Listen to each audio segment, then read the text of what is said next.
కావాలనే మీ కలను నెరవేర్చుకోండి. సంప్రదించండి హెగ్డే ఫెర్టిలిటీ, హైదరాబాద్, తెలంగాణ.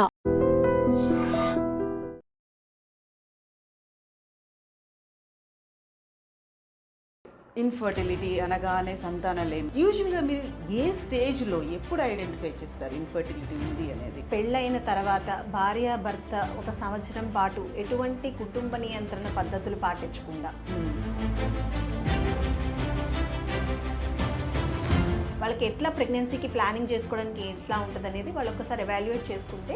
ఏ స్టేజ్లో ఎప్పుడు ఎవాల్యుయేషన్ టెస్ట్లు అనేవి చేస్తారు అసలు మీరు? అంటే వాళ్ళకి కొన్ని బ్లడ్ టెస్ట్లు ఉంటాయి, అలాగే ఆడవాళ్ళకి మనం ఒక స్కాన్ అనేది చేస్తాం. సో ఎప్పుడైనా కానీ కపుల్ ఒకసారి పెళ్ళైన తర్వాత ప్రెగ్నెన్సీ కాలేదు అని అన్నప్పుడు ఇద్దరూ కూడా వెళ్ళాలి. ఎవాల్యుయేషన్ చేశారు, లోపం అనేది ఎవరిలో ఉంది అనుకున్నప్పుడు ట్రీట్మెంట్ అనేది ఎవరికి స్టార్ట్ చేస్తారు? సో ఇర్రెగ్యులర్ సైకిల్స్ ఉన్న వాళ్ళకి యూజువల్గా we start with ovulation injection. Next వచ్చేసి ఐయుఐ. అంటే కొంతమందికి ఏంటంటే సో ఇందులో ఏంటంటే మెయిన్గా 2 ఇండికేషన్స్ ఆర్ డైరెక్ట్ అనమాట. ఏంటంటే సింపుల్ ట్రీట్మెంటా లేదంటే ఐయుఐ కానీ ఐవీఎఫ్ కానీ సజెస్ట్ చేయాలి. నమస్తే, నేను Kavitha. Welcome to I dream. పెళ్ళైన తర్వాత పిల్లల కోసం ఎదురు చూస్తున్నప్పుడు అనుకోకుండా ఒక నిరాశ కలుగుతుంది సంతానలేమి సమస్య వల్ల. నిజంగా సంతానలేమి అనేది సమస్య మాత్రమే, దానికి పరిష్కారం ఉంది, అత్యాధునిక చికిత్సా పద్ధతులు ఉన్నాయి అంటున్నారు హెగ్డే ఫర్టిలిటీ సెంటర్.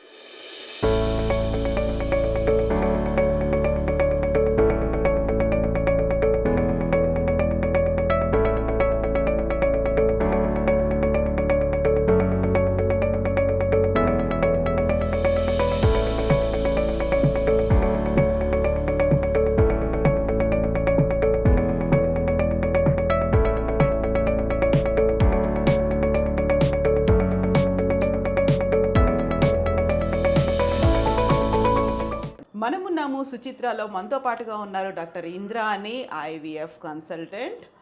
డాక్టర్ నమస్తే. సో యూజువల్గానే ఇన్ఫర్టిలిటీ అనగానే సంతానలేమి, దానికి సంబంధించి బోల్డ్ అంత డిప్రెషన్ ఉంటుంది. ఆ తర్వాత ఫ్యామిలీసు, కప్పులు అందరూ ఒక నిరాశ, నిస్పృహలు అనేవి కనిపిస్తుంటాయి. యూజువల్గా మీరు ఏ స్టేజ్లో ఎప్పుడు ఐడెంటిఫై చేస్తారు ఇన్ఫర్టిలిటీ ఉంది అనేది? సో ఇన్ఫర్టిలిటీ అంటే మనం సంతానలేమి సమస్య అని అంటాం. సో పెళ్ళైన తర్వాత భార్యాభర్త ఒక సంవత్సరం పాటు ఎటువంటి కుటుంబ నియంత్రణ పద్ధతులు పాటించకుండా వాళ్ళు కనుక ట్రై చేసినా కాకపోతే దాన్ని మనం ఇన్ఫర్టిలిటీ లేదా సంతానలేమి సమస్య అని అంటాం. సో యూజువల్గా ఏంటంటే ఇది మనము కపుల్స్ ఇప్పుడు కొంతమంది 2-3 మంత్స్ ట్రై చేస్తారు, వెంటనే వాళ్ళు భయపడతారు ఇంకా రాలేదు అని. కానీ ఏంటంటే ఈ 1 year టైం మనం ఎందుకు చెప్తామంటే యూజువల్గా ఇప్పుడు 1 monthలో ట్రై చేసినప్పుడు వాళ్ళకి ఛాన్సెస్ అనేది ఒక 15-20% ఉంటుంది. సో వాళ్ళు అలాగ ట్రై చేస్తూ ఉంటే at the end of 1 year 85% conceive అయిపోతారు. అలాగనే at the end of 2nd year ఇంకొంతమంది కన్సీవ్ అయిపోతారనమాట. So it will take some time. Okay. And then so ఇది ఏంటంటే ఇప్పుడు మనం భార్య భర్తకి 1 year టైం చెప్పినప్పుడు కానీ అందులో ఏంటంటే ఫీమేల్ ఏజ్ ఒకటి చాలా ఇంపార్టెంట్. ఒకవేళ ఆడవాళ్ళది ఏజ్ కనుక మోర్ దెన్ 35 ఉందనుకోండి, వాళ్ళకి ఈవెన్ 6 months ట్రై చేసినా సరే వాళ్ళు తర్వాత ప్రెగ్నెన్సీ రాకపోతే ఆ 6 monthsలో వాళ్ళు తప్పకుండా ఇన్ఫర్టిలిటీ కన్సల్టెంట్ని ఒకసారి కన్సల్ట్ చేసి వాళ్ళ ఎవాల్యుయేషన్ అనేది చేసుకోవాలి. అలాగే చేయాల్సిన అవసరం లేదు. అలాగే ఇర్రెగ్యులర్ పీరియడ్స్ ఉన్న వాళ్ళల్లో అంటే ఫస్ట్ నుంచి ఇర్రెగ్యులర్, ఇప్పుడు ఏంటంటే రెగ్యులర్గా సైకిల్ ఉండి వాళ్ళు 1 year టైం చేసినా అవ్వకపోతే, బికాజ్ ఇప్పుడు ఏంటంటే ప్రెగ్నెన్సీ అంటే మనకి ఎగ్ కావాలి, స్పర్మ్ కావాలి. సో ఇప్పుడు కొంతమందికి ఇర్రెగ్యులర్ సైకిల్స్ ఉంటాయి. సో ఇర్రెగ్యులర్ సైకిల్స్ ఉన్న వాళ్ళకి కూడా ఏంటంటే వాళ్ళు ఇమీడియట్గా మ్యారేజ్ అయ్యాక ఒకసారి కన్సల్టెంట్ని ఒకసారి కలిసి వాళ్ళకి ఎట్లా ప్రెగ్నెన్సీకి ప్లానింగ్ చేసుకోవడానికి ఎట్లా ఉంటుంది అనేది వాళ్ళు ఒకసారి ఎవాల్యుయేట్ చేసుకుంటే బాగుంటుంది. సో ఎవాల్యుయేషన్ అనేది ఎలా చేస్తారు డాక్టర్? యూజువల్గానే ఒక డిప్రెషన్తో ఉన్నారు, ఎదురు చూపులు అనేవి ఉన్నాయి, డిసప్పాయింట్మెంట్లు అనేవి ఉన్నాయి, టక్కున మీరు వచ్చేసిన తర్వాత we need to go for evaluation test అన్నప్పుడు ఏ స్టేజ్లో ఎప్పుడు ఎవాల్యుయేషన్ టెస్ట్లు అనేవి చేస్తారు అసలు మీరు? అదే ఇప్పుడు వాళ్ళకి మ్యారేజ్ అయ్యి 1 year అయింది కాలేదు, లేదా ఇప్పుడు చెప్పాం మనం మోర్ దెన్ 35 years ఉన్న వాళ్ళు 6 months ట్రై చేసిన వాళ్ళకి కాకపోతే వాళ్ళకి మనం ఎవాల్యుయేషన్ అనేది చేయాలి. సో యూజువల్గా ఈ ఎవాల్యుయేషన్లో ఏంటంటే వాళ్ళకి కొన్ని బ్లడ్ టెస్ట్లు ఉంటాయి, అలాగే ఆడవాళ్ళకి మనం ఒక స్కాన్ అనేది చేస్తాం. సో ఇప్పుడు నార్మల్ ఫిజియాలజీ చూస్తే ఏంటంటే మెయిన్గా ఎగ్ అనేది ఎవ్రీ మంత్ రెగ్యులర్ సైకిల్స్ ఉన్న వాళ్ళలో ఎగ్ రిలీజ్ అవుతుంది. ఆ టైంలో భార్యాభర్త కలిసాక స్పర్మ్ అనేది ఎగ్ దాకా చేరాలి.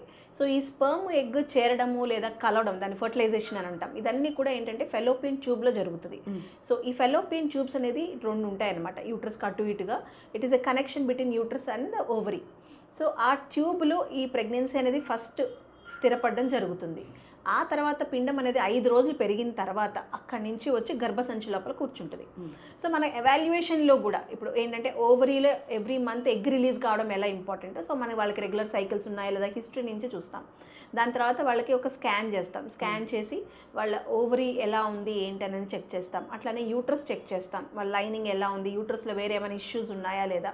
అంటే యూట్రస్కి సంబంధించి ఇష్యూస్ అంటే మెయిన్గా గడ్డలు లాంటివి, అంటే ఫైబ్రాయిడ్స్ అని అంటాం, అట్లాంటివి ఏమన్నా ఉన్నాయా, లేదా లైనింగ్ పొర ఉంటుంది, ఆ పొర లోపల ఏమైనా ఇబ్బందులు ఉన్నాయంటే మెయిన్గా పాలిప్స్ కానీ లేదా అక్కడ కూడా ఏమైనా ఫైబ్రాయిడ్స్ కానీ ఇలాంటివి ఏమన్నా ఉన్నాయా లేదా. అలాగే ట్యూబ్స్ అవన్నీ కానీ మనకి మామూలుగా ఇంకొకటి ఏంటంటే ఇప్పుడు ట్యూబ్లోనే ఫర్టిలైజేషన్ జరుగుతుంది అని అన్నాం. సో ట్యూబ్కి రిలేటెడ్ ప్రాబ్లమ్స్ ఏంటి అనేది దానికోసం హెచ్ఎస్జి టెస్ట్ అనేది అడ్వైస్ చేస్తాం. ట్యూబ్స్ అనేది మామూలుగా మనకి స్కాన్లో కనపడం, సో అదొకటి చెక్ చేయాలి. ఆ తర్వాత ఇంకొకటి హస్బెండ్ స్పర్మ్ కౌంట్ అనేది చెక్ చేయాలి. సో దానికి మనం సెమెన్ అనాలిసిస్ అనేది అడ్వైస్ చేస్తాం. సో ఎప్పుడైనా కానీ కపుల్ ఒకసారి పెళ్ళైన తర్వాత ప్రెగ్నెన్సీ కాలేదు అని అన్నప్పుడు ఇద్దరూ కూడా వెళ్ళాలి. ఇప్పుడు ఏంటంటే చాలామంది ఏమంటే ప్రెగ్నెన్సీ రాలేదు అని అంటే అది ఆడవాళ్ళ వల్ల ప్రాబ్లం ఏమో అని అనుకుంటారు, ఓన్లీ ఒక్కోసారి ఫీమేల్సే వస్తూ ఉంటారు. అట్లా కాదు, ఇద్దరు భార్యాభర్త ఇద్దరూ రావాలి. బికాస్ ఇప్పుడు ఫీమేల్ ఫ్యాక్టర్స్ ఒక 50% ఉన్నాయంటే మేల్ ఫ్యాక్టర్స్ కూడా ఒక 50% ఉంటుంది. So it is equally important that ఇద్దరూ కూడా ఎవాల్యుయేషన్ అనేది చేసుకోవాలి. సో ఈ బ్లడ్ టెస్ట్ ద్వారా, సింపుల్ బ్లడ్ టెస్ట్, కొన్ని హార్మోన్ రిలేటెడ్ బ్లడ్ టెస్ట్ అవసరం ఉంటే చేయడము, అలాగే వాళ్ళకి స్కాన్ చేయడము, then tube test and then హస్బెండ్కి ఒక semen analysis. So these are the basic test అనమాట, మనం ఫర్టిలిటీ ప్రాబ్లమ్స్ ఉన్నాయా లేదా అని చెక్ చేయడానికి. సో ఇప్పుడు పెళ్ళయింది, పిల్లలు కలగట్లేదు అనుకున్న వాళ్ళకైతే ఎవాల్యుయేషన్ టెస్ట్ చేస్తారు. ఆల్రెడీ కన్సీవ్ అయ్యారు, ఒక బేబీ ఉంది, ఆ తర్వాత they are trying for second child అనుకున్నప్పుడు ఆ టైంలో కూడా డిలే అవుతుంది, లేకపోతే ఫర్టిలిటీ జరగట్లేదు అంటే ఏం చేస్తారు ఆ టైంలో? ఇది కూడా ఇంపార్టెంట్. ఏంటంటే ఫస్ట్ టైం అసలు వాళ్ళకి ఫస్ట్ నుంచి ఒక్కసారి కూడా ప్రెగ్నెన్సీ రానప్పుడు మనం దాన్ని ప్రైమరీ ఇన్ఫర్టిలిటీ అని అంటాం. అది ఇప్పుడు కొంతమందికి ఫస్ట్ టైం ప్రెగ్నెన్సీ అంటే ఆ ప్రెగ్నెన్సీ ఎలాగా ఒక్కొక్కసారి బేబీ డెలివరీ దాకా కావచ్చు, లేదా ఒక్కొక్కసారి మిస్క్యారేజ్ కూడా కావచ్చు, అంటే ప్రెగ్నెంట్ కావడం తర్వాత మిస్క్యారేజ్ కావడం, లేదా ఒక్కొక్కసారి ప్రెగ్నెన్సీ వచ్చింది కానీ కొంతమందికి ట్యూబ్లో ప్రెగ్నెన్సీ వస్తుంది, దాన్ని ఎక్టోపిక్ ప్రెగ్నెన్సీ అని అంటాం. సో ఇట్లా ఏ రకమైన ఫస్ట్ ప్రెగ్నెన్సీ వచ్చినా తర్వాత మళ్ళీ వాళ్ళకి కావట్లేదంటే దాన్ని సెకండరీ ఇన్ఫర్టిలిటీ అని అంటాం.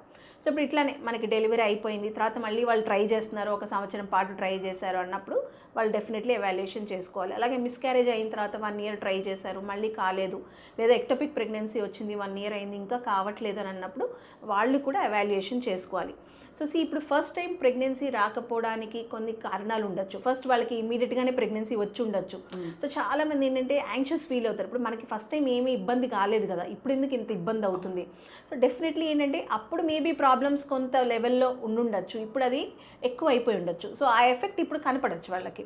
సో అలానే వాళ్ళకి కూడా స్కాన్ అదని చేయాలి. మెయిన్గా ఏంటంటే ఈ సెకండరీస్ ఆఫ్ ఫర్టిలిటీ ఉన్న వాళ్ళల్లో ఒక్కొక్కసారి ఏజ్ రిలేటెడ్ ప్రాబ్లం వచ్చేస్తుంది. అంటే ఇప్పుడు ఏంటంటే ఫస్ట్ టైం వాళ్ళు ప్రెగ్నెన్సీ కోసం ట్రై చేసినప్పుడు వాళ్ళ ఏజ్ చిన్నగా ఉండుండొచ్చు, ఇప్పుడు maybe her age is more. అని యూజువల్గా ఏంటంటే ఫీమేల్కి ఏజ్ అనేది 30 దాటాక ఈ ఫర్టిలిటీ అనేది డిక్లైన్ అవుతుంది. So that is past after 35 years. So ఈ ఏజ్ గ్యాప్ వల్ల కూడా చాలా ప్రభావం ఉంటుంది ఫర్టిలిటీ మీద. సో అలాగనే తర్వాత మేబీ ఆ ట్యూబ్ ప్రాబ్లం ఏమైనా బ్లాక్స్ రావచ్చు, లేదా హస్బెండ్ స్పర్మ్ కౌంట్ కూడా తగ్గి ఉండొచ్చు, ముందు ప్రాబ్లం లేదు బట్ ఇప్పుడు ఏమైనా తగ్గి ఉండొచ్చు, లేదా యూట్రస్ సైడ్ నుంచి ఇంకేమన్నా గడ్డలు కానీ అట్లాంటివి ఏమైనా రావడం, లేదా పొర లోపల ఏమైనా ఇబ్బందులు కలగడం, ఇట్లాంటివన్నీ కూడా చూడొచ్చు. సో డెఫినెట్లీ మళ్ళీ ఫస్ట్ ప్రెగ్నెన్సీ వచ్చిన తర్వాత కూడా వాళ్ళు కొంతకాలం ట్రై చేశాక రాకపోతే వాళ్ళు కూడా ఇన్ఫర్టిలిటీ ఎవాల్యుయేషన్ అనేది చేసుకోవాలి. ఎవాల్యుయేషన్ చేశారు, లోపం అనేది ఎవరిలో ఉంది అనుకున్నప్పుడు ట్రీట్మెంట్ అనేది ఎవరికి స్టార్ట్ చేస్తారు డాక్టర్? ఎలా ఉంటుంది ట్రీట్మెంట్? సో ఈ ట్రీట్మెంట్స్ అనేది ఏంటంటే మనం బేసిక్గా ఫస్ట్ ఏదైతే బేసిక్ ఫర్టిలిటీ ప్రొఫైల్ చేస్తామో దాన్ని బట్టి వాళ్ళకి ఉన్న, ఇప్పుడు చూడండి కొంతమందికి ఇర్రెగ్యులర్ సైకిల్స్ ప్రాబ్లం ఉంటుంది. సో ఇర్రెగ్యులర్ సైకిల్స్ ప్రాబ్లం అంటే ఏంటి, వాళ్ళకి ఎగ్ పెరగడంలో ఇబ్బంది ఉంది, that's the most common problem అనమాట మనం ఉమెన్లో చూసేది, ఓవులేటరీ డిస్ఫంక్షన్స్ అని అంటాం. సో వాళ్ళకి మనం ఏంటంటే కరెక్ట్గా టైంకి ఎగ్ పెరిగేలాగా మందులు ఇచ్చి వాళ్ళని న్యాచురల్గా ట్రై చేయమని చెప్తాం. సో దాన్ని ఓవులేషన్ ఇండక్షన్ అని అంటాం. అది ఏంటంటే సింపుల్గా ట్యాబ్లెట్స్తో చేసే పద్ధతి. సో పీరియడ్ వచ్చాక సెకండ్ డే నుంచి వాళ్ళకి ట్యాబ్లెట్స్ ఇవ్వడము, స్కాన్స్ అదని చేస్తాం, దాన్ని ఫాలిక్యులర్ స్టడీ స్కాన్స్ అంటాం. అవి చేసి వాళ్ళ ఎగ్ అదని రిలీజ్ అయ్యే టైంలో భార్యాభర్త కలిసి ఉండాలని అడ్వైస్ చేస్తాం. So that is ovulation induction. So దాని తర్వాత వచ్చేసి ఐయుఐ అని అంటాం. ఐయుఐ అంటే ఇంట్రా యూట్రైన్ ఇన్సెమినేషన్. అంటే ఇప్పుడు మామూలుగా వాళ్ళకి కూడా ఇండక్షన్ చేసి, అంటే ఎగ్ పెరిగేలాగా మందులు అవన్నీ ఇచ్చి, అవసరం పడితే ఇంజెక్షన్స్ అవన్నీ ఇచ్చి, ఆ ఎగ్ రిలీజ్ అయ్యే టైంలో మనం హస్బెండ్ స్పర్మ్ శాంపుల్ ఇచ్చాక అందులోంచి మనం ఓన్లీ మొటైల్ స్పర్మ్స్ తీసుకుంటాం. అండ్ దెన్ ఆ మొటైల్ స్పర్మ్స్ అనేది ఒక సన్న గొట్టం ద్వారా యూట్రస్ లోపల మనం శాంపుల్ పెట్టేస్తాం. So it is called intra uterine insemination. అది పెట్టిన తర్వాత ఒక 15 days మెడికేషన్ అదని ఇచ్చి వాళ్ళకి ప్రెగ్నెన్సీ అనేది వచ్చిందా లేదా అనేది చెక్ చేస్తాం. So this is about IUI. Then last వచ్చేసి ఐవీఎఫ్ అని అంటాం. అంటే in vitro fertilization or test tube baby treatment అని అంటాం. సో ఈ ట్రీట్మెంట్లో పద్ధతి ఏంటంటే వాళ్ళకి కూడా సెకండ్ డే నుంచి ట్రీట్మెంట్ అదని స్టార్ట్ చేస్తాం. సో వాళ్ళకి ఏంటంటే డైలీ 8 to 10 days ఇంజెక్షన్స్ ఉంటాయి. ఆ ఇంజెక్షన్స్ ఇస్తూ మధ్యలో స్కాన్స్ అవన్నీ చేసి వాళ్ళ ఫాలికల్స్ అవన్నీ ఎలా పెరిగాయో చూసి, ఆ తర్వాత కరెక్ట్ సైజ్ వచ్చాక వాళ్ళకి ఒకరోజు నైట్ ట్రిగర్ ఇంజెక్షన్ అనేది ఇస్తాం. ఆ ట్రిగర్ ఇంజెక్షన్ ఇచ్చిన 36 hours తర్వాత ఎనస్థీషియా ఇచ్చి వాళ్ళకి కింద నుంచి ఎగ్ అదని బయటికి తీస్తాం. సో తీసిన రోజునే హస్బెండ్ స్పర్మ్తో కలిపేశాక తయారైన ఎంబ్రియో ఏదైతే ఉంటుందో దాన్ని మనం ఒక సన్న గొట్టం ద్వారా యూట్రస్ లోపల ఎంబ్రియో ట్రాన్స్ఫర్ అనేది చేస్తాం. ఆ తర్వాత ఒక 15 days వాళ్ళకి మెడికేషన్ అదన్నీ ఉంటుంది సపోర్ట్ కోసం. సో ఆ మెడికేషన్ తీసుకున్న తర్వాత వాళ్ళకి ప్రెగ్నెన్సీ నిలబడిందా లేదా అనేది చెక్ చేస్తాం. So that is about IVF. So depending on వాళ్ళ కపుల్కి ఉన్న ప్రాబ్లమ్స్ని బట్టి మనం ఈ ట్రీట్మెంట్స్ అనేది సజెస్ట్ చేస్తాం. అలాగే కొంతమందికి భార్యాభర్త కలిసే దాంట్లో ఇబ్బందులు కూడా ఉంటాయి, దాన్ని సెక్షువల్ డిఫికల్టీస్ అని అంటాం. సో అట్లా ఉన్న వాళ్ళకి కూడా మనం ఏమైనా ట్రీట్మెంట్, బేసిక్ ట్రీట్మెంట్ ఇచ్చిన తర్వాత వాళ్ళకి కూడా ఐయుఐ అనేది సజెస్ట్ చేస్తాం. సో అలాగే కొంతమందిలో అన్ఎక్స్ప్లెయిన్ ఇన్ఫర్టిలిటీతో పాటు కొంతమందికి ఎండోమెట్రియోసిస్ అనే కండిషన్, మెడికల్ కండిషన్ ఉంటుంది. సో ఆ ఎండోమెట్రియోసిస్ అనే కండిషన్లో కూడా ఒక్కొక్కసారి వాళ్ళకి మైల్డ్గా ఉంది అని తెలిసినప్పుడు వాళ్ళకి కూడా ఇనీషియల్గా మనం ఐయుఐ అనేది సజెస్ట్ చేస్తాం. ఇది కాకుండా ఐవీఎఫ్ అనేది అడ్వాన్స్డ్ ట్రీట్మెంట్. సో ఇందులో ఏంటంటే మెయిన్గా 2 ఇండికేషన్స్ ఆర్ డైరెక్ట్ అనమాట. ఏంటంటే ఒకటి, హస్బెండ్కి స్పర్మ్ కౌంట్ చాలా తక్కువ ఉన్నప్పుడు, అంటే less than 10 million ఉన్నప్పుడు they are suppose to go for an IVF treatment. అలాగే మనం ఇందాక అనుకున్నాం, అంటే మెయిన్గా ప్రెగ్నెన్సీ అనేది ఫస్ట్ అసలు ట్యూబ్లోనే ఏర్పడుతుంది. సో ట్యూబ్ కనుక ఏదైనా బ్లాక్ ఉందన్నప్పుడు దెర్ ఇస్ నో ఆప్షన్, వాళ్ళు కూడా డైరెక్ట్గా ఐవీఎఫ్కి వెళ్ళాల్సి ఉంటుంది. సో ఇవి కాకుండా ఇప్పుడు మనం అనుకున్న అన్ఎక్స్ప్లెయిన్ ఇన్ఫర్టిలిటీ, వాళ్ళు ఆల్రెడీ ఐయుఐ ట్రీట్మెంట్స్ తీసుకున్నారు, వాళ్ళకి ఆ పద్ధతి కనుక ఇది కాకపోతే then next we'll suggest IVF. అలాగనే ఎండోమెట్రియోసిస్ మెడికల్ కండిషన్ ఉన్న వాళ్ళల్లో కూడా ఏంటంటే ఈ ట్యూబ్స్ కానీ ఓవరీ కానీ ఇదన్నీ అనాటమీ కొంచెం డిస్టార్ట్ అవ్వడం వల్ల వాళ్ళకి ఈ నార్మల్ కన్సెప్షన్కి కొంచెం ఇబ్బంది అవుతుంది. సో అలాంటి వాళ్ళకి కూడా మనం ఐవీఎఫ్ అనేది సజెస్ట్ చేస్తాం. సో బేస్డ్ ఆన్ వాళ్ళ problems we will have to ఏంటంటే వాళ్ళకి సింపుల్ ట్రీట్మెంటా లేదంటే ఐయుఐ కానీ ఐవీఎఫ్ కానీ సజెస్ట్ చేయడం జరుగుతుంది. దీంతో పాటుగా ఇన్ఫర్టిలిటీ ఉంది, ఎవాల్యుయేషన్లో బయటపడింది అనుకున్నప్పుడు చేయాల్సినటువంటి సర్జరీస్ కూడా ఏమైనా ఉంటాయా డాక్టర్? అంటే సర్జరీస్ అంటే మామూలుగా ఇప్పుడు ఉన్న మన ఈ అడ్వాన్స్డ్ వాట్ ఎవర్ ట్రీట్మెంట్స్ తోటి మనం సర్జరీస్ అందరికీ కూడా చేయాల్సిన అవసరం లేదు. కానీ కొంతమందికి ఏంటంటే కొన్ని ఇబ్బందులు ఉంటాయి. ఎలా అంటే ఇప్పుడు మనం బేసిక్గా స్కాన్ అదని చేసినప్పుడు వాళ్ళ యూట్రస్ లోపల ఏదన్నా చిన్న థిక్నింగ్, అంటే పాలిప్ అని అంటాం, అంటే చిన్న కణితులు అనమాట. ఆ లైనింగే పొర థిక్గా అయిపోయి ఒక దగ్గరనే అట్లా ఎక్కువ మందంగా ఉన్నప్పుడు దాన్ని పాలిప్ అని అంటాం. సో అట్లా ఉన్న వాళ్ళకి, లేదా కొన్ని మందికి ఫైబ్రాయిడ్స్ అంటాం, మన సబ్మ్యూకస్ ఫైబ్రాయిడ్స్ అని లైనింగ్ లోపల పెరిగే ఫైబ్రాయిడ్స్ అనమాట. సో అట్లాంటిది ఏదైనా ఉన్నప్పుడు కూడా డెఫినెట్లీ అది ప్రెగ్నెన్సీకి ఇబ్బంది అవుతుంది. సో అలాంటిది ఏదైనా చూసినప్పుడు మనం యూజువల్గా సర్జరీ అడ్వైజ్ చేస్తాం. సో అదేంటంటే లాప్రోహిస్ట్రోస్కోపీ అని అంటాం. అంటే లాప్రోస్కోపీ అంటే ఏంటంటే మన బొడ్డు లోపల నుంచే కెమెరా అదన్నీ పెట్టి లోపల మనం యూట్రస్ కానీ ఫెలోపియన్ ట్యూబ్స్ కానీ వేరే ఏదైనా ఇష్యూస్ ఉన్నవన్నీ కూడా మనం దాంట్లో చూసి దాని ప్రకారంగా మనం సర్జరీ లాంటిది చేస్తాం. యూజువల్గా మార్నింగ్ అడ్మిట్ అయితే ఈవినింగ్ వరకు డిశ్చార్జ్ చేసేస్తాం. అలాగే కొంతమందికి ఇప్పుడు చెప్పాం గర్భసంచి పొర లోపల ఏమైనా ఇబ్బందులు ఉన్నప్పుడు వాళ్ళకి హిస్ట్రోస్కోపీ ద్వారా, అంటే యూట్రస్ లోపల వైపుకి కెమెరా పెట్టి వాళ్ళకి ఏదైతే ఇబ్బంది ఉందో అదన్నీ కూడా మనం దానిలోంచి మనం తీసేస్తాం అనమాట. ఫైబ్రాయిడ్ కానీ పాలిప్ కానీ హిస్ట్రోస్కోపీ ద్వారా దాన్ని తీసేస్తాం. ఇంకొకటి అలాగనే కొంతమందికి ఈ ట్యూబ్లో బ్లాక్స్ ఏమైనా హెచ్ఎస్జీ టెస్ట్ చేసినప్పుడు ట్యూబ్లో బ్లాక్లు ఏమన్నా ఉన్నాయని వస్తుంది. అంటే ట్యూబ్లో ఏదైనా బ్లాక్ ఉందా లేదా అనేది మనం దాంతో చెప్పగలుగుతాం. సో ఒకవేళ అలా అవసరం పడినప్పుడు మనం లాప్రోస్కోపీ అనేది చేసి ఆ బ్లాక్ది ఏమన్నా రిమూవ్ చేయగలుగుతామేమో ట్రై చేస్తాం. సో ఇవి కొంతవరకు మనం ఒకవేళ ఇన్ఫర్టిలిటీ ప్రాబ్లమ్స్తో ఉన్నప్పుడు అడ్వైస్ చేసే సర్జరీస్ ఉంటాయి. సో ఇన్ఫర్టిలిటీ అనేది ఒక్కోసారి ఏజ్ రిలేటెడ్గా ఉండొచ్చు అనుకున్నప్పుడు హెల్త్ రిలేటెడ్ ఫ్యాక్టర్స్ కూడా ఉంటాయి డాక్టర్. బీపీ ఉంది, థైరాయిడ్ ఉంది, షుగర్ ఉంది, ఇలాంటి ఫ్యాక్టర్స్ అన్ని కూడా ఇంపాక్ట్ చూపిస్తాయా? యా, డెఫినెట్లీ అండి.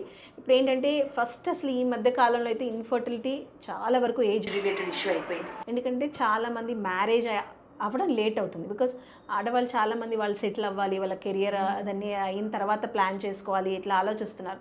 సో మ్యారేజ్ అవ్వడం లేట్ అవ్వడం, okay, and then 30 and above, okay, ఆ తర్వాత ఈ ఫర్టిలిటీ డిక్లైన్ అవ్వడమే ఫ్రమ్ 30 స్టార్ట్ అవుతుంది. అండ్ ఈ మధ్య కాలంలో చాలా వరకు చూస్తున్నాం ఈ ఎగ్ రిజర్వ్ అంటే ఎగ్ నెంబర్ అని అంటాం మనం, అది చాలా మందికి తగ్గిపోతుంది. సో యూజువల్గా 35 తర్వాత చాలా ఎక్కువ ఉంటుంది, అది ఈ మధ్యలో మనం 30 నుంచే చూస్తున్నాం. సో ఈ ఎగ్ నెంబర్ తగ్గిపోవడం అనేది ఏజ్ రిలేటెడ్ ప్రాబ్లం ఉంటుంది. పెళ్ళయింది, చాలా కెరీర్ చూసుకున్న తర్వాత లేట్గా పెళ్లి చేసుకున్న తర్వాత పిల్లలు కావాలి అనుకునేసరికి వచ్చేటువంటి ఈ ప్రాబ్లమ్స్ ఇవన్నీ చూసిన తర్వాత ఈ మధ్య కాలంలో ఎగ్ని ఫ్రీజ్ చేసుకోవడం అనేది ఉంటుంది, దాన్ని ప్రిజర్వ్ చేసుకోవడం అనేది ఉంటుంది. సో అది ఎంతవరకు యూస్ఫుల్ అవుతుంది అంటారు? ఎంతమంది దాన్ని యూటిలైజ్ చేసుకుంటున్నారు? అంటే ఇది ఇప్పుడు it's a very good question. కొంతమందికి ఏంటంటే ఈ ఆప్షన్ ఇంకా ఉందన్నది తెలియదు. ఇప్పుడు ఏంటంటే ఈ ఎగ్ ఫ్రీజింగ్ అనేది it's called fertility cryo preservation అని అంటాం. సో ఇప్పుడు కొంతమందికి ఏంటంటే నార్మల్గా క్యాన్సర్ ట్రీట్మెంట్స్ తీసుకుంటున్న వాళ్ళు, లేదా కొంతమంది ప్రొలాంగ్డ్గా ఏమైనా హెల్త్ ఇష్యూస్, ఇప్పుడు మెడికల్ కండిషన్స్ అంటే మెయిన్గా ఏంటంటే ఎఫెక్ట్ అవ్వచ్చు అని అంటే మనకి డయాబెటీస్ కానీ హైపర్టెన్షన్ కానీ ఇలాంటివి ఏదైనా ఎఫెక్ట్ అవ్వచ్చు. సో వాళ్ళు కూడా ఎవాల్యుయేట్ చేసుకొని దానిని ఇనీషియల్గా ఎట్లా వాళ్ళు ప్లాన్ చేసుకోవాలనేది సజెషన్ తీసుకోవడం మంచిది మ్యారేజ్ అయినా అట్లీస్ట్ ఒక 6 months తర్వాత. అండ్ దెన్ ఈ క్యాన్సర్ ట్రీట్మెంట్స్ తీసుకున్న వాళ్ళకి కూడా ఆప్షన్ ఏంటంటే వాళ్ళు క్యాన్సర్ థెరపీకి వెళ్ళినప్పుడు ఆ కీమోథెరపీ కానీ రేడియేషన్ వాట్ ఎవర్ దాని ఎఫెక్ట్ వల్ల వాళ్ళ ఎగ్ రిజర్వ్ అనేది చాలా తగ్గిపోతుంది. సో దానికన్నా ముందే వాళ్ళ ఎగ్ ఈ ఐవీఎఫ్ ట్రీట్మెంట్ ద్వారా ఎగ్స్ అనేది ఫ్రీజ్ చేసుకోవచ్చు. ఆ తర్వాత వాళ్ళు ఎప్పుడంటే మ్యారేజ్ అయిన తర్వాత వాళ్ళు దాన్ని ప్లాన్ చేసుకొని ఆ ఎగ్సే యూజ్ చేసుకోవచ్చు. అండ్ ఇప్పుడు కొంతమంది అడ్వాన్సింగ్ ఏజ్ అంటే కెరియర్ ఆప్షన్స్ గురించి లేట్ చేసుకోవాలనుకున్న వాళ్ళు, లేదా మ్యారేజ్ అయిన వాళ్ళు ప్రెగ్నెన్సీ తర్వాత ప్లాన్ చేసుకోవాలనుకున్న వాళ్ళు కూడా వాళ్ళ ఎగ్ ఫ్రీజింగ్ కానీ లేదా వాళ్ళ ఎంబ్రియోనే ఫ్రీజింగ్ చేసుకుంటే, మ్యారేజ్ అయిన వాళ్ళైతే వాళ్ళ ఎంబ్రియోనే ఫ్రీజ్ చేసుకోవచ్చు. సో ఆ తర్వాత వాళ్ళు అలాగే ఇప్పుడు మనం ఎండోమెట్రియోసిస్ అని అనుకుంటున్నాం. ఇప్పుడు చాలా వరకు ఏంటంటే ఈ ఎండోమెట్రియోసిస్ అనేది కొంతవరకు ఎంగేజ్లో కూడా తెలిసిపోతుంది వాళ్ళకి. ఎలా అంటే వాళ్ళకి చాలా పెయిన్ఫుల్ పీరియడ్స్ ఉండడం, కొంతమందికి ఏసిమ్టమాటిక్ ఉంటారు. సిమ్టమ్స్ ఉన్న వాళ్ళల్లో కొంతమందికి, లేదా ఒక్కొక్కసారి ఏంటంటే ఆ సిస్ట్ అంటాం, ఓవరీ లోపల ఎండోమెట్రియాటిక్ సిస్ట్లు అని ఉంటాయి. అవి వచ్చినప్పుడు వాళ్ళకి ఏంటంటే సివియర్ పెయిన్ తోటి కొంతమందికి సర్జరీ కూడా అవసరం పడుతుంది. సో అట్లా ముందే తెలిసినప్పుడు వాళ్ళకి ఎండోమెట్రియోసిస్ ఇష్యూ ఉందన్నప్పుడు వాళ్ళు కూడా ముందుగానే వాళ్ళది ఎగ్ ఫ్రీజింగ్, బికాజ్ ఇప్పుడు ఏమవుతుందంటే ఎగ్ క్వాలిటీ వైజ్గా కూడా సక్సెస్ రేట్స్ అనేది డిపెండ్ అయి ఉంటుంది. ఇప్పుడు ఎగ్ క్వాలిటీ బాగున్నప్పుడు ఎంబ్రియో క్వాలిటీ కూడా బాగుండే అవకాశాలు, దానివల్ల వాళ్ళకి పెట్టిన తర్వాత సక్సెస్ అయ్యేదానికి ఛాన్సెస్ ఎక్కువ. సో ఇప్పుడు వాళ్ళ ఎంగేజ్లో ఉన్నప్పుడు ఇట్లాంటి ఇష్యూస్ ఉన్నాయన్నప్పుడు ముందే తెలుసుకొని వాళ్ళ ఎంగేజ్లో ఫ్రీజ్ చేసుకోవడం వల్ల క్వాలిటీ ఆఫ్ ద ఎగ్ బాగుండడమే కాకుండా ఈవెన్ నెంబర్ ఆఫ్ ఎగ్స్ కూడా ఎక్కువ ఉంటాయి. అండ్ ఈవెన్ ఎగ్ ఫ్రీజింగే కాదు, ఈవెన్ స్పర్మ్ ఫ్రీజింగ్ కూడా చేసుకోవచ్చు. ఇప్పుడు మెన్లో కూడా కొంతమందికి క్యాన్సర్ రిలేటెడ్ ఇష్యూస్ కానీ ఇట్లా ఏమైనా ఉన్నప్పుడు, లేదా కొంతమందికి స్పర్మ్ కౌంట్ అనేది రాను చాలా తగ్గిపోతూ ఉంటుంది ఒక్కొక్కసారి. సో అలా ఉన్న వాళ్ళకి కూడా ఒక్కొక్కసారి వాళ్ళకి మనము ఈ స్పర్మ్ ఫ్రీజింగ్ అనేది అడ్వైస్ చేస్తాం. సో ఎవాల్యుయేషన్ అయింది, ఆ తర్వాత ట్రీట్మెంట్ కోసం మీ దగ్గరికి వచ్చారు, ఇమ్మీడియట్గా అయిపోతుందో ఒకేసారి ఐయుఐ కావచ్చు, ఐవీఎఫ్ కావచ్చు, లేకుంటే రిపీటెడ్ అటెంప్ట్స్ అనేవి ఉంటాయి డాక్టర్? ఇప్పుడు చూడండి, మనం ఏంటంటే న్యాచురల్ సైకిల్లో ట్రై చేసినప్పుడు మనం వాళ్ళకి ఛాన్సెస్ అనేది ఒక 15% దాకా అని చెప్తాం ఒక 1 monthలో. So when we are doing IUI the chances are up to 20%. Okay, and then ఇప్పుడు ఐయుఐ ట్రై చేసినప్పుడు ఒక అటెంప్ట్ కాదు, we tell them at least to try 3 cycles. So ఆ 3 cycles వరకు వాళ్ళకి they are able to reach up to 50 to 60% దాకా when they try. So ఇప్పుడు maximum అంత 3 cyclesలో ట్రై చేసిన వాళ్ళకి కాకపోతే then we'll suggest an IVF treatment.